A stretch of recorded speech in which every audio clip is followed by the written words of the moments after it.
L'année passée, Chelsea a souffert pendant 6 semaines. Voilà. Avec ses vedettes. L'affaire Terry aussi. Oui. Voilà. Oui. Alors, et ça leur a coûté, vraiment leur élimination en Coupe d'Europe. Ribéry aussi. Bon, alors, écoutez, on arrête. C'est pas un problème familial, c'est un problème familionnaire. Il a dit on ne parle pas de ces problèmes-là. On ne parle pas de ces problèmes. Pourquoi? Parce que pour moi, c'est du voyeurisme. Sincèrement, c'est du voyeurisme. La vie privée des gens ne concerne pas le public.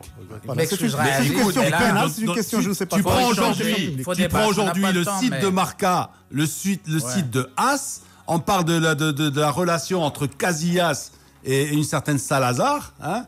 Voilà, aussi. Donc, rappelez-vous un certain président des États-Unis. C'est pour vendre des torchons.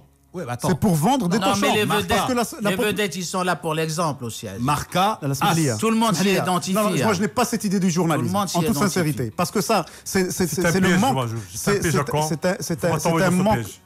Sincèrement, il ne faut pas tomber dans ce piège. Bon, alors, on va parler du Barça. Ça dépend. On parle du Barça. Moi, je ne confonds pas journalisme d'investigation et people.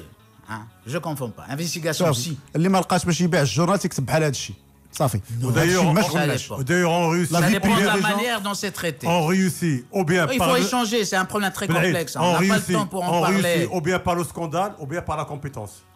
Il y a des choix. Non, mais ça, c'est-à-dire que on est obligé d'en parler parce que ça veut dire quoi, ça? Ça veut dire que quelle sera la réponse d'un psychanalyste sur ça? Qui nous oblige d'en parler? Ça veut dire que l'athlète fait ce qu'il veut. Il peut aller en boîte jusqu'à 4h du matin.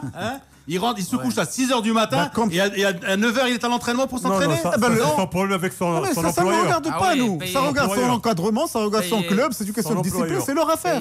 C'est leur affaire. C'est pas notre affaire. Tu le veuilles ou non, il a une mauvaise influence sur le résultat de son club. Mais écoute, mais si son club a jugé utile de l'aligner même dans ces conditions comme ça, en quoi ça me regarde, moi? Là, je suis d'accord. En quoi ça me regarde? Pour creuser l'événement en tant qu'événement, moi je crois qu'il y a deux manières. Et la manière qui est people, contre laquelle moi je suis contre, mais investigation aussi. Alors, d'investigation. Le Barça. Ça c'est de l'investigation, ça? Le Benfica. C'est du voyeurisme. Benfica, tu veux parler de Benfica? Il y a du sexuel derrière, il y a du freudisme, 2-0 classique.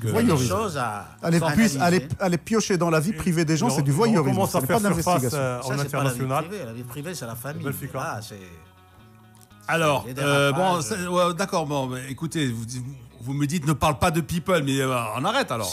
On arrête de parler de people. Moi, je suis pour. Alors, Benfica qui a battu l'Apoel 2-0. On retrouve Benfica. Oui, qui commence à faire surface au niveau international et commence à reprendre petit à petit. Les Portugais qui ont 3 clubs cette saison. Oui. Qui ne sont pas très médiatisés, Lino, non? Tu ne trouves pas? Il y a Braga. Il y a Benfica. Non, deux clubs. Braga qu'on présente comme étant petit. Porto joue en Europa League. Ils ont deux clubs. Braga et Benfica. L'inamovible Porto a été remplacé par le Sporting de Braga. Alors, Barcelone. Les Portugais ne sont pas desservis par les médias, tu ne trouves pas, Lino? Pourquoi? Quand on en parle, c'est comme si c'était des petits poussés. Parce que le football portugais n'est plus ce qu'il était avant. Benfica n'est pas le Benfica des années 60. Il n'y a pas un réveil, il n'y a pas ce retour. Ils n'ont plus de Coluna, ils n'ont plus de Simonge, ils n'ont plus de Torres, ils n'ont plus de Zebio, ils n'ont plus de Costa Pereira dans les buts, ils n'ont plus de Germano Capitaine qui était le libero. Et voilà, l'élégant capitaine. Germano, le chauve. Nostalgie quand tu nous dis. Voilà. Il y a des jeunes qui arrivent, non? Bien sûr. José Auguste. Mais c'était une équipe mythique, ça. Simonge, à l'aile gauche. C'est une équipe mythique. Voilà. Dans les années 60, il y a finaliste de la Coupe d'Europe. Merci contre l'Inter de Milan. Dans les années 60, il y a un charter qui est parti des Roches-Noires. Je plaisante pas. Ils sont partis de Casa-Anfa. À Milan. Non, à Lisbonne. Pour voir Benfica, Real Madrid. Ouais. Le fameux 5-1. Alors, messieurs. Là, Benfica, c'est plus le Benfica d'antan, voilà, c'est tout. Roche-Noire non plus. Par contre, c'est vrai, c'était à l'époque, c'est vrai, tu as une agence de voyage, tu dis, on peut louer une caravelle, tu loues une caravelle. Franchement, à 40 personnes, 50 personnes. Il n'y a pas de visa, il n'y a rien d'autre. Non, du tout. Le dirham était même plus valorisé que le franc français. Une heure de vol, Lisbonne. Tu partais le matin, tu revenais le soir, tu avais vu un super match. Oui, c'était un quartier multinational. Ça coûtait 1200 dirhams à peu près. Culturel. C'était beau. Bon, alors messieurs, Barcelone, vous voulez pas parler du Barça, vous voulez pas parler de Messi, hein. C'est incroyable. Hein. Messi a raté un penalty. Hein. Alors, c'est pas que les joueurs du Raja qui ratent, Lino. Hein. Panathinaikos a pris l'avantage par Govou. Une belle phase de jeu. Par Govou. Belle phase de jeu. Voilà. Très belle. Ouais. En 3 Français. Hein. Ouais. Passe à 3 Français. Ouais. Hein. Et un Français qui marque. Ouais. Et ça n'a pas suffi. Hein. Et c'était tout. Hein. C'était tout. Non. Le beau geste, le seul, l'unique. Ils ont tout simplement donné un goût pour les Barcelonais pour qu'ils soient vraiment achevés par un sac. C'est-à-dire qu'au lieu de jouer 500 000 euros, c'est-à-dire 1 point, on prend la moitié, on se partage le million d'euros. Ils ont voulu, ils ont piqué. Voilà. Ils ont ouvert la pitié à Barcelone. Voilà. Ils ont provoqué. Hein. C'est bien. Non, mais c'était bon. Pas provoquer quelqu'un qui somnole. Hein, donc, le Barça avait besoin de ça après sa défaite le week-end dans le championnat contre l'Hercules de Alicante. Je crois qu'ils avaient besoin de cette victoire et les Panathinaikos les a un peu titillés parce que finalement on leur filait un but comme ils ont reçu parce que c'était effectivement un beau but sur une très belle action. Et la talonnade, la passe. C'est très bon. Voilà, très bien. C'est très bon, mais le problème qui fait pitié quand on voit par exemple une équipe qui marque en premier, au lieu de se ressaisir, c'est l'occasion, on va essayer de cartonner, de continuer. Et ils ont laissé l'espace aux Barcelonais, ce qu'ils demandent vraiment de plus, c'est ça. Hein. Alors ils avaient Alicante dans la tête. Moi j'ai eu peur, je me suis dit ça y est, le Barça. Non. Alicante bis.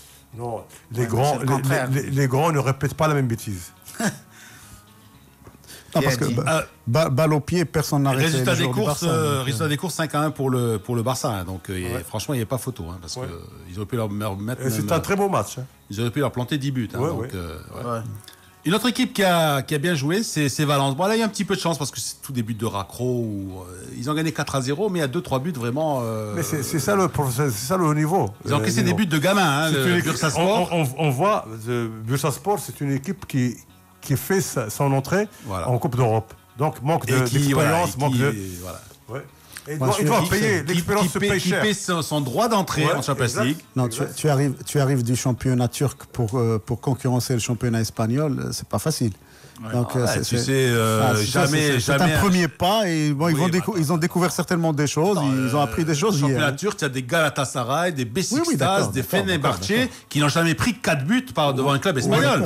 Ni devant le Barça, ni devant le Real, ni personne. À domicile, hein. À domicile. Mais là, il faut les jouer chez eux, hein. Mais on a vu le novice, hein. Oui. Il y a beaucoup d'erreurs. Il y a énormément d'erreurs de placement, d'erreurs d'évaluation. Et ça se paye très cher à ce niveau-là. Il y a une gestion de tempo. Il y a une gestion de tempo dans ce match. C'est-à-dire que c'est des joueurs qui ont un potentiel très bon. L'équipe est très bonne. Elle peut très bien tourner. Mais le temps qu'elles se mettent en place, etc., elles perdent une fraction de seconde et c'est là qu'ils prennent des buts. Voilà, c'est des questions de tempo et c'est des questions de réglage à l'entraînement et de réglage en compétition. Et ça va peut-être arriver par la suite. Alors, on va vous donner le programme d'aujourd'hui. Il y a la Roma qui joue à Munich. Ah oui. Messieurs, je demanderai un petit peu de respect pour la Roma qui va être rachetée soit par un milliardaire russe, hein, comme pas mal de clubs en Europe aujourd'hui, soit par un fonds d'Abu Dhabi. Donc il va y avoir de l'argent frais qui va arriver. À peu près 200 millions d'euros tout de suite. Et autant la saison prochaine. Donc attention, la Roma va pouvoir se payer un petit Messi par là, un petit Cristiano Ronaldo par là-bas. Le Bayern de Munich qui est en conflit avec l'équipe nationale hollandaise. Ils vont leur tenter un procès pour Robin. Il en a ça après le mondial, absolument. Parce qu'ils l'ont fait jouer en étant blessé. Et en dehors du service. Oui, exactement. Bon, Bayern qui est sans Robben ni Ribéry, suspendu. La Roma qui est sans Mexes, blessé, sans Vucinic, sans Riese, qui a une commotion cérébrale justement à l'entraînement avec l'équipe de Norvège et qui ne peut pas prendre l'avion justement, par précaution, il ne peut pas... Alors c'est un sacré coup sur la tête. Riese, voilà donc... La Roma qui est toujours relégable en championnat, Lino, non? Relégable. Ne te préoccupe pas de la Roma. Non, mais on m'a dit de le souffler à Lino. Non, c'est un match très ouvert. C'est un match très ouvert parce que le Bayern de Munich démarre difficilement le championnat d'Allemagne. Ils éprouvent énormément de difficultés pour s'imposer. De ce qui reste comme match, celui qui me plairait, je pense, où on verra du bon football parce qu'il est très équilibré, c'est celui de Cluj avec Basel. Parce que ce sont deux équipes qui viennent. Là, c'est le nostalgique qui parle. Non, pas une question de nostalgie. C'est un club roumain. Non, pas du tout. C'est parce que c'est un match équilibré. Romania. Non, c'est un match équilibré. C'est-à-dire, c'est deux petits championnats, le championnat suisse et le championnat roumain. Et donc, c'est des équipes qui sont du même niveau. Et là, ça va batailler parce qu'il y a quand même des points à prendre. Il y a beaucoup de matchs intéressants dans ce qui Le reste, il y a beaucoup de déséquilibre aussi. Parce que, il y a aussi Ajax Real Madrid. L'Ajax devant le Real, c'est quoi? Hamdaoui qui va marquer. Oh là là. Selon donc sélectionnable. L'histoire, Madrid n'a jamais gagné à Ajax. Un autre match, à mon avis, qui vaudra le déplacement. N'a jamais gagné à Ajax. C'est Arsenal Sporting Braga. Oui, c'est un match très ouvert aussi. Là, normalement, il va y avoir des buts. Parce que Sporting Braga. Il devrait y avoir des buts. Oui. Ouais, mais là, c'est pas comparable. Braga devant l'Arsenal. Sur le Braga a surpris pas mal de personnes. Oui, mais sur le papier, l'Arsenal, la machine tourne bien, mais déjà. Chemar va marquer de la tête. Aziz Chemar va marquer de la tête.